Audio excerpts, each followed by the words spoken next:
Эфирда Апас хәбәрләре. Студияда Гөлнара Сыңгатуллина. Хәерле кич, исәнмесез? Без сезне районда узучы иң соңгы яңалыклар белән таныштыруыбызны дәвам итәбез. Чыгарылышыбызның төп темалары.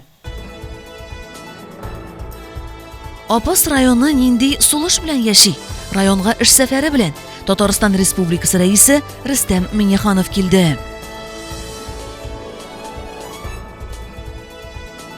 Район тарихында эз калдыручы тантаналы вакыйга.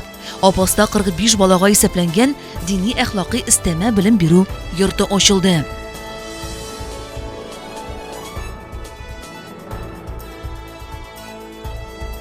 Апас мәктәбе яңарган, заманча төс алган. Белем бирү йортыннан безнең махсус репортаж. Районга эш сәфәре белән Татарстан Республикасы рәисе Рөстәм Миңнеханов килде. Республика рәисе Татарстан Республикасы авыл хуҗалыгы һәм азык-төлек министры Марат Җаббаров белән бергә урып җыю эшләренең барышы һәм терлекчелек өлкәсе белән якыннан танышты. Республика җитәкчеләрен район башлыгы Айрат Җиһаншин каршы алды. Эш сәфәре товар хуҗалыгында яңа сафка баскан 1200 баш мөгезле ире терлеккә исәпләнгән комплекста башланып китте. Бирдә күләмле төзелеш эшләре башкарылды. Ул эш этапта эшләнә. Беренче этап без хәзер менә данный момент менә дайны малышын группа басып торабыз. Менә безнең ике фирма әзер. Беренче этап, аннан соң инде киләсе елга бирсә икенче этапны, аннан өченче этапны. Менә бу өченче этапта булны безнең картина менә шулай була. 30 гектарга, 30 гектарга безнең эшчеләр инде данный момент 12, биткәннән соң инде 25 кеше менә шул полный комплекста саналган. Да, менә шул. Пока күпме монда инвестиция керде? Менә беренчесендә хәзер 150 миллион булды беренче этапта. Икенчесендә бер була инде. Комплекс 200 башка исәпләнгән 2 ферма бинасын, сөт сау блогын, 100 башка исәпләнгән бозаулату һәм яшь бозаулар бүлекләрен үз эченә алган. Бирдә шулай ук махсус тирес саклау чокыры, силос траншеялары, сенажны саклау өчен лапаста булдырылды. Комплексның тирә-юнедә төзекләндерелгән һәм юлда салынган. Бүгенге марташлар безнең бишне актив эшләп киләр сарга иштеген чәчү вакытында да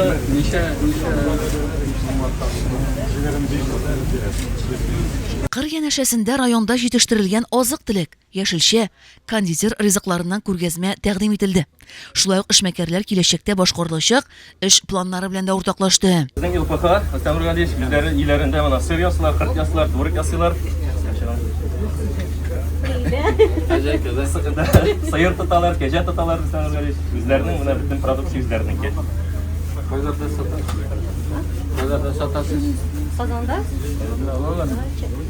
Район башлыгы Айрат Җиһаншин районда урып җыю эшләренең оешкан төстә баруын билгеләп узды. Шулай ук терлекчелек юнәлешләрен үстерү үстендә җитди эш алып барылуы хакында әйтте. На сегодняшний день посеяно 50 тысяч Поближе можете гектаров. девушек тоже. Зерновой культуры 28 900, подсолнуха 8 900, плюс сахарной свекла 5093. На сегодняшний день работы полностью организованы, 76 комбайнов работают, ребята активно, питание организовано, вопрос заработной платы нет. Хотел поблагодарить за ГСМ, запасы резервов у хозяйства есть, Бигзур Ахмед, Сызге, Сунаревич, Марат Сызге. Активно Нефтяник говорят, Таифта, молодцы. Урожайность в среднем 30-80 гектаров, выше, чем по прошлогодним результатам. В принципе, вопросов нет. По части растениеводства мы справимся. По части животноводства есть отклонения, порядка там в Апасмол, Акбарс холдинг. У нас есть дорожная карта, утвержденная совместным руководством холдинга. На сегодняшний день комплексы Курмашева уже за 8 телей. В принципе, планируем в первом квартале 2027 года те показатели, которые упустили, поднять им. Иван Михайлович, да, до конца года все это завезем, нормализуется. Увидели новый проект, который товарный Мансал Лаберса до конца года, соответственно, реализовать. Поэтому по животноводству постараемся поправить ситуацию. В части школы все подготовлены, вопросов нет. Своевременно все ремонтно-строительные объекты выполняются в части утвержденной графика. Откроем 1 сентября, как назначено. В районе хорошо поставлен подбор желающих заниматься различными направлениями.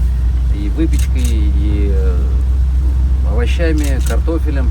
По малому форум работа проводится, участие в программах тоже есть. Вот по Акбарс Холдингу сказали, сегодня Акбарс Холдинг, несмотря на то, что поголовье снизили, сегодня у них 14% роста по производству молока, 230 тонн они уже достигли. Дорожную карту свою, нами согласованную с вами трехлетнюю, они выдерживают. Вот, как уже было сказано, 1000 голов до конца года они завезут в район. Хорошую денежную выручку Алаберса даст яичная фабрика, которая новая сегодня построена. Она на начало будущего года Алаберса полностью на свою проектную мощность выйдет. Для района это тоже будет для республики очень серьезный показатель. Сегодня в России всего 3 фабрики строятся, одна из них у нас. Это тоже очень масштабный проект. По малому форуму, коллеги, тоже вот информацию еще раз обновлю, до вас, наверное, и довели. Рустам Галиевич согласовал вопрос, который вы задавали на встрече с Маратготчем, увеличение на содержание коров от 6300 рублей до 10 тысяч рублей на одну голову. Вы, глава поселения, коллеги, уже с населением сегодня надо начать работать, на эту тему информацию довести. Со следующего года будет такая мера поддержки. Ну и остальные меры поддержки, программы тоже сохранены. А денежные средства, которые не хватило у нас вот на откорм на бычков, по другим направлениям, эти средства тоже Рустам Галиевич сегодня согласовал, перекидку Рустам Галиевич мы провели. Эти денежные средства тоже доведем. Отбор, 3-й этап начинается, готовьте документы. Татарстан Республикасы рәисе Рөстәм Миңнеханов, игенче механизаторлар, авыл хуҗалыгы хезмәткәрләре, җитәкче белгечләр, шәхси эшмәкәрләр белән дә очрашты. Икмәк язмышы өчен көрәшүче, авылларны яшәтү һәм үстерү өчен көнне төнгә ялгап эшләүче хезмәткәрләргә олы хөрмәтен белдереп, уңышлар теләде. Участие и оптимизации работы. Значит, еще мы пару объектов сегодня посетим. Поэтому вам хорошей работы, берегите себя, да, и успехов. Рахмат. Спасибо.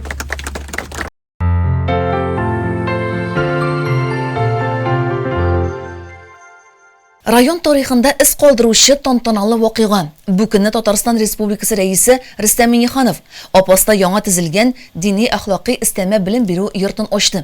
45 балага исәпләнгән әлеге бинада төрле төбәкләрдән килгән балалар яшәячәк һәм белем алачак. Тулырак итеп Гөлназ Вәлиева сөйләр. أعوذ بالله من الشيطان الرجيم بسم الله الرحمن الرحيم الحمد لله رب العالمين. Районда шатлыклы зур вакыйга Апас үзәгендә яңа төзелгән дини әхлакый истәмә белем бирү йорты ачыла. Тантана Татарстан Республикасы рәисе Рөстәм Миңнеханов, район башлыгы Раҗихан Шин, иганәче якташыбыз Рафик Захретдинов һәм башка мәртәбәле кунаклар, дин әһелләре, райондашларыбыз катнашында бара. Ассаламу алейкум ва рахматуллахи ва баракатух. Достар, дин кардәшләрем, бик зур тантана, нинди матур динамында, нинди матур үзәк төзекләндерелде. Шушы изге эшкә катнашып көч куйган кешеләргә барсына да Ходай Тәгалә кудрат бирсен, программаларын кабул итсен. Һәм безнең киләчәгебез балаларда, яшьләрдә. Шуңа күрә менә мондый үзәкләр бик кирәк. Чын күңелдән Апас халкын шушындай зур тантана белән котлыйбыз. Һәммәгезгә исәнлек, саулык телибез. Дөньялар тыныч булсын. 2 еллык без Апаста Хаҗар рухи тәрбия үзәген бөтен милләт вәкилләре өчен ачтык. Бүген бездә тагын зур бәйрәм. Мирас истәмә белем бирү үзәге ачыла. Бу бина безнең киләчәкнең нигезе. Чөнки монда балалар тәрбияләнәчәк, алар республикабызның киләчәге.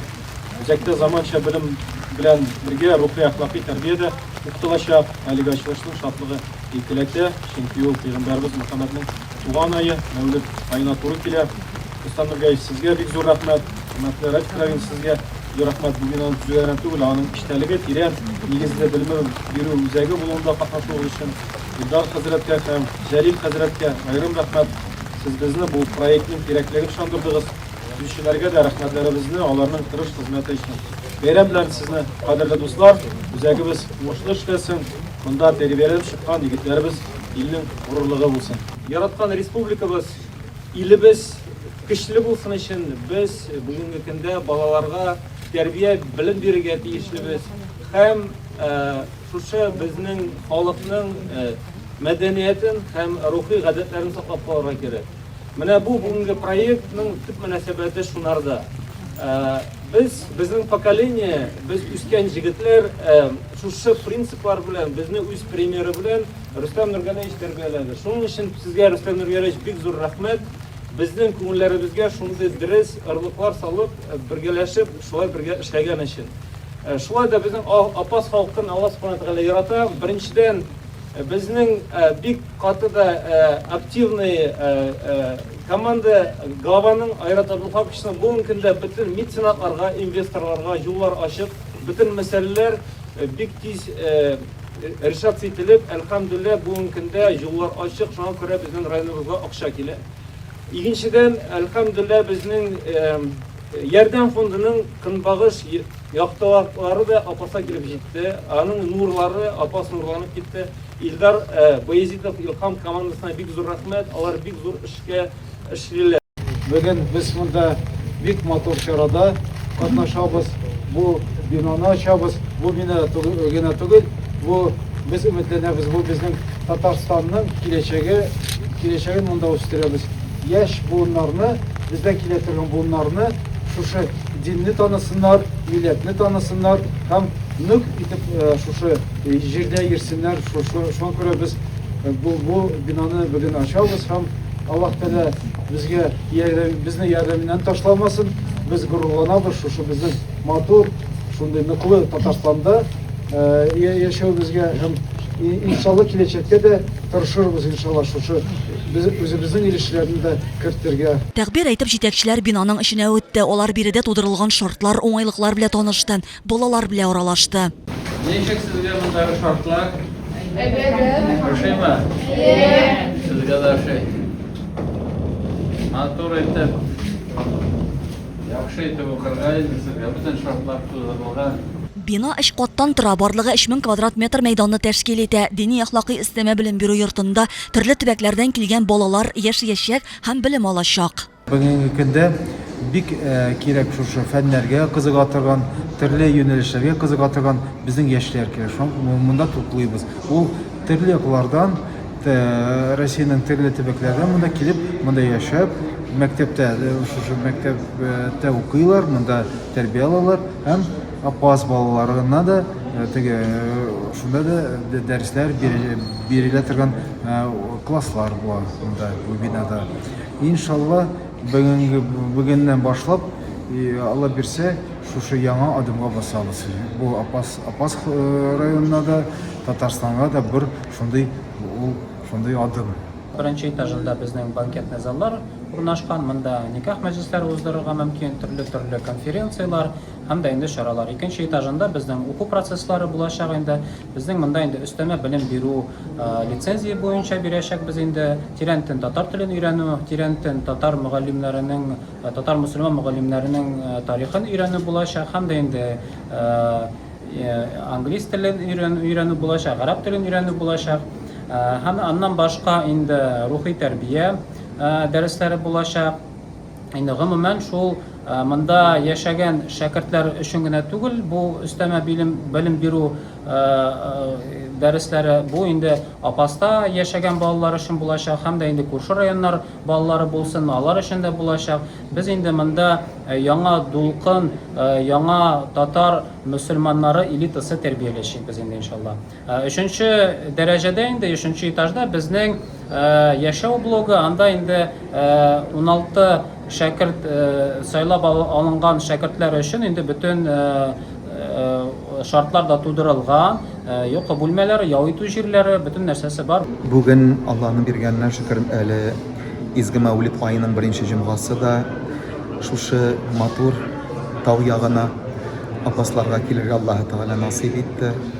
Шушы апаста шушындый матур үзебезнең милләтебезнең гәүһәр ташлары сыман кадерле булган яшьләребезне рухи, әхлакый тәрбия кылырга юнәлтелгән бу бинада булуыбызга без бик куанабыз һәм шат, чөнки мондый матур рухи, әхлакый тәрбия бирергә әзерләнгән бина булган бина хәтта Казаныбызда да юк. Апаста шушындый күркәм, гүзәл балаларыбызны тәрбияләр өчен бина ачыла. Бу бик сөенечле. Мондый бина моңарчы безнең бер баш авылында гына бар иде. biz başlangıç mektebini özgərtib işləgən idik. Prezidentimizə, reisimizə bir zor rəhmət. Onun yerdəmə bilən Balqar İslam Akademiyası düzüldü. Ama bizim biliminin birinci basması hal edilmegen. Medresege bizning hayvaka tezerliksiz kişiler gelir. Bu medresege hatta ballarını biz şu pansiyonatlarda terbiyelep jibersek diyeni oyladık. Onlar medreselerge Rusya İslam İnstitutu'na kirip onları Balgar Akademisi'nde okurlar. Sen jigitlerimiz dolayı şu işte bu kolektifka olmuşlar dedim. Bugünkü bu proyektning tip maksatı bizning yigitlarga bilim bilirge, terbiye bilirge, şu ayda bizning xalqning bizning g'urf-odatlarini, madaniyatni saqlarga. Mana bu proyektni şunun için başlangan proyekt. Dini axloqiy isteme bilim biri yurtunda o'quv kabinetlari, kompyuter bo'lmasi, aktlar zali, master-klasslar o'tkaruv uchun maxsus bo'lmalar, oshxona, meditsina kabineti, yashav ham xo'jalik bloklari o'rnashgan. Birida tatar tilini terantin o'rganuvga, chet tillarga, turli hunariy ham amaliy ko'nikmalarga ayrim e'tibor berilajak. Bolalar qo'l ishlari bilan shug'ullanadi. Turli master-klasslarda ham ijodiy charalarda qatnasha olacak. Men Şarafulin Aliye Apas Orta Mektebining 9 sınıfında bilim alam. Bizning bugün Apas rayonunda pansionat açıldı. Bugün bizning rayonimizga zor qonaqlar keldi. Men bu pansionatda jayi bo'yi diniy terbiya oldim, namoz o'qidik. Bu pansionat bek zamoncha, bek ko'rkam hamda ko'p ham zo'r mumkinliklar tug'dira bizning yosh o'smirlarga. Men Gafara O'zaliman. Men bunda jay bo'yi yurdim, tatar tilidan darslar o'qidim. Hozir o'quv yo'li boshlangach, biz maktabga da kirib o'qiyapmiz, ham onda da bilim olashamiz. Приехал из Казани на отборочный тур. Вообще хорошее место, был зачислен. Тут, получается, это будем учиться в школе, будем брать дополнительные исламские знания. Все хорошо. В таком пансионате в жизни ни разу не был. Мне очень нравится учиться здесь. Я здесь учусь и прошел отборочный тур. Тут очень красивые, хорошо кормят, хорошие кровати, матрасы очень большие. И здесь очень хорошо учиться, и учителя не строгие.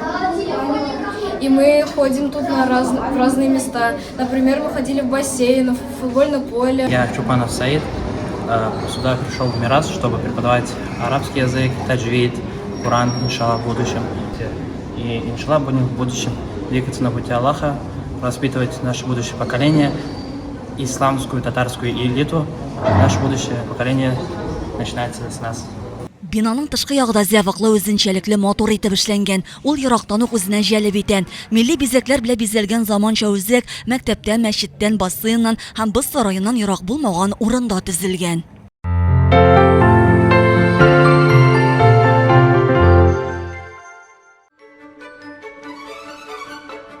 Дорогие друзья, ювелирный салон делает для вас акцию только с 21 по 28 августа. Скидку на все золотые изделия 61%. Скидка на серебро 64%. Реализация по заводским ценам. Успей купить и поменять свой наряд. Апастово, торговый дом «Муравейник», павильон номер 7. Апас, Койбыш, Буа, Тәтеш, Кама тамагы районында яшәүчеләр игътибарына. Алтын кул профессиональ тәрәзәләр урнаштыру. Югары сыйфатлы материаллар, вакыт белән сыналган технология һәм әлбәттә инде безнең осталарның алтын куллары. Менә ни өчен алтын кул оешмасының пластик тәрәзәләрен сайларга кирәк. Алтын кул, йортыгызның ныклы чыганагы. Телефон 893 93 96 90 91. Мальчишки называют меня слабым. Сын, настоящая сила, она внутри. Она в знаниях, отваге, упорстве, любви, памяти и в нашем единстве. Сила в каждом из нас и в том, что мы делаем вместе. Выборы депутатов Государственной Думы.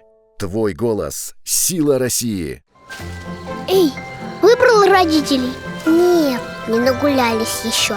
Им же сначала надо на ноги встать и накопить на квартиру. Хорошо, что дети не ждут идеальный момент. Лучшее время стать родителями сегодня. Узнайте о мерах поддержки семей с детьми на сайте национальныйпроекты.рф.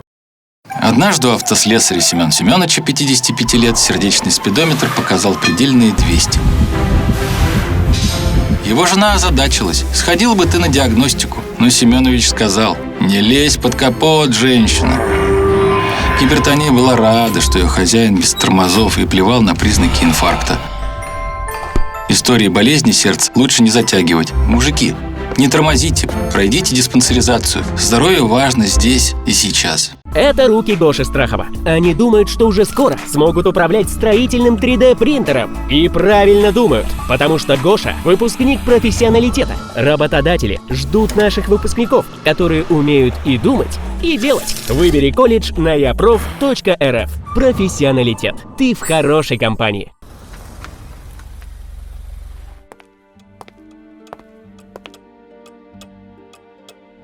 Как дела, мам?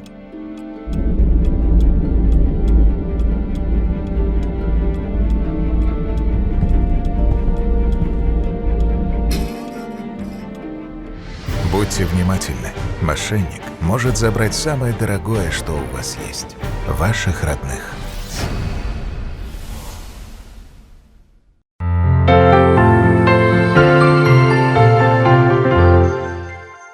Апас урта мәктәбе яңарган, заманча тез алган. Апас урта мәктәбендә капиталь ремонт эшләре тәмамланган. Хәзер биредә соңгы җиһазларны урнаштыру белән мәшгульләр. Соңгы 3 елда белем бирү учреждениесенең төрле өлешләрендә яңарту эшләре башкарылып, укучылар өчен уңайлы һәм заманча шартлар булдырылган. Башлангыч сыйныфларның искиткеч матур бүлмәләре, монда һәрбер җиһаз, әсбап барсы да яңа. Апас урта мәктәбе уку йортының беренче каты тулысынча яңартылган. Башлангыч сыйныфлар урнашкан өлештә ремонт үткәрелә. Ашханә, технология бүлмәләре, ОБЖ кабинеты һәм сугышчан дан музее яңартылган. Мәктәпкә заман таләпләренә җавап бирә торган яңа җиһазлар да кайткан. Моннан кала әле быелгы елны бик күп суммада мәктәпкә инде яңа җиһазлар кайтарылды. Менә башлангыч мәктәбендә узган елны ремонт булгач, ике катта анда без булган мебель белән укып торган идек инде. Бүгенге көндә бик матур җиһазландылар. Шулай ук инде биология кабинетына микроскоплар, заманча микроскоплар, спорт залларына бик күп инвентарь, һәм шулай ук яңа робототехника бүлмәсе булдырдык. Анда инде заманча ноутбуклар, шулай ук җиһазлар кайтарылды.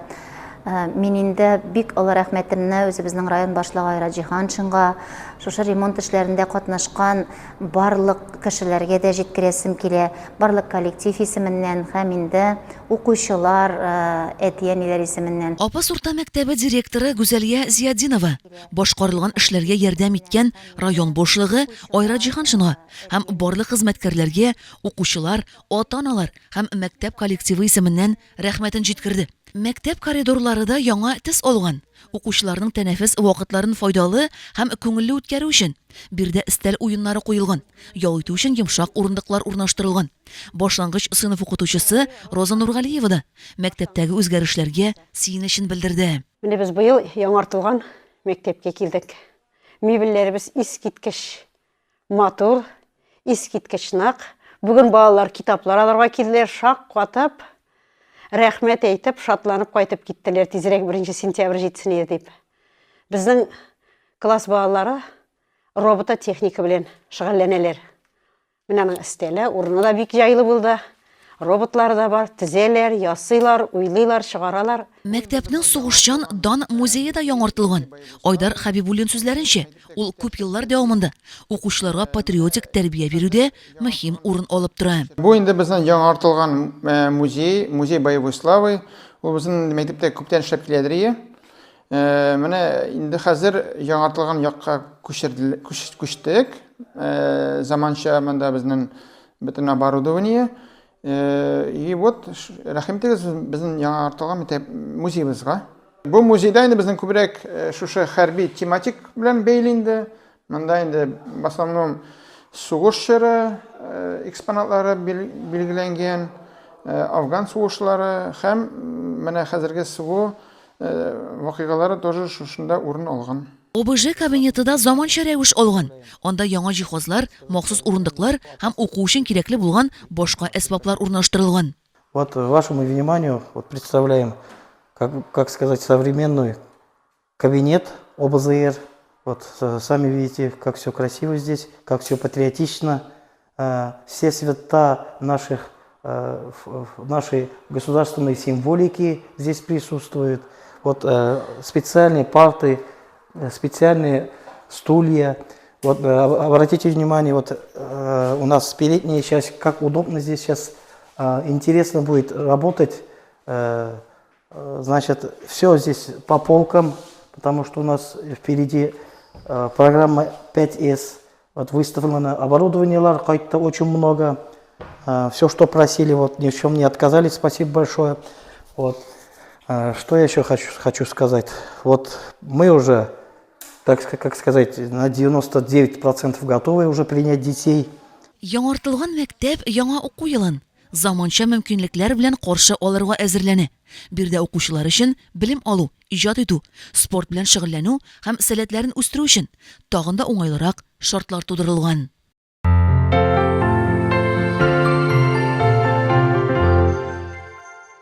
Уважаемые граждане Апастовского района, одна из тем, которая никогда не теряет своей актуальности, это совместная собственность супругов. Сегодня я вам расскажу, что такое право совместной собственности на недвижимое имущество, как запись о таком праве внести в единый государственный реестр недвижимости.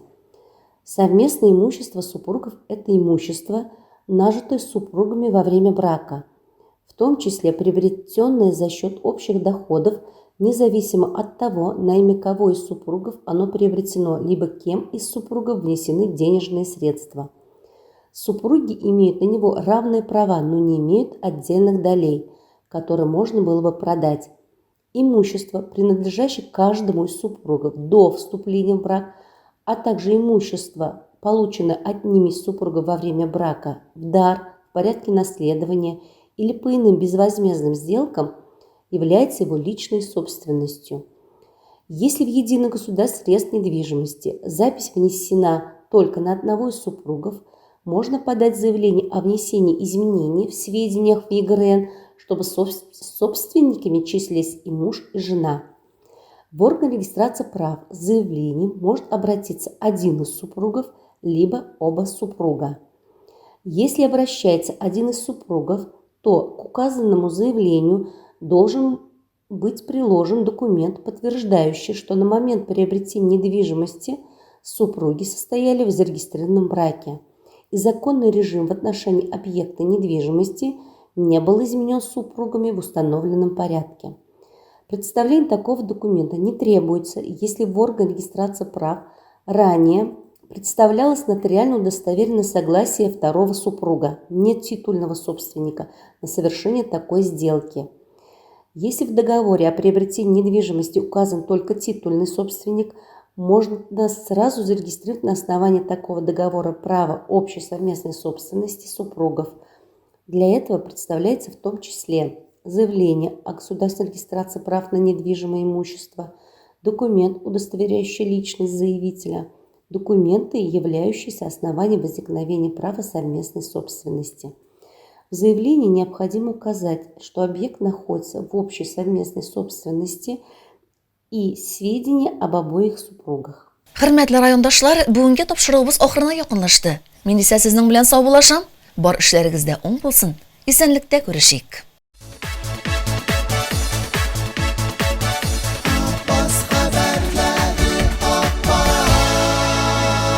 Апас хәбәрләре.